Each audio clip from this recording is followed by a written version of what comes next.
আসসালামু আলাইকুম।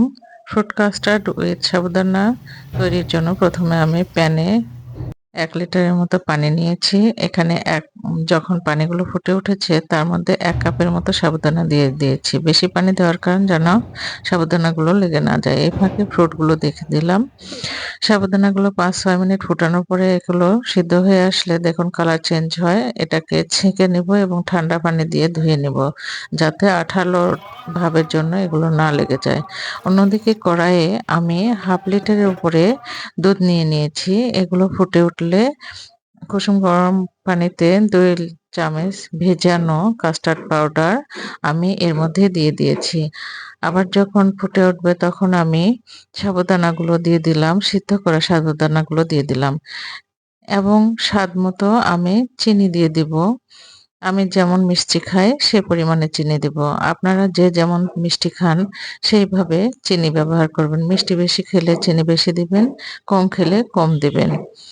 চিনিগুলো দিয়ে আমি নাড়তে থাকবো। যখন এটা ঘন হয়ে আসবে, ঘন হওয়ার ফলে দেখতে সুন্দর লাগবে। আপনারা কনডেন্সড মিল্ক এবং গুঁড়ো দুধও ব্যবহার করতে পারেন। সেগুলো দিলে আরো টেস্টি হয়।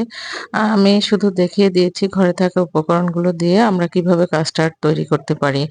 এখন আমরা এটা নামিয়ে ফেলবো এবং ঠান্ডা হওয়া পর্যন্ত অপেক্ষা করব। যখন আমার ঘনত্বটা ঠিকঠাক থাকবে এবং এটা ঠান্ডা হয়ে আসবে তখন এটা বাটিতে ঢেলে এর মধ্যে ফ্রুটগুলো দিয়ে মিশ্রিত করে নিব।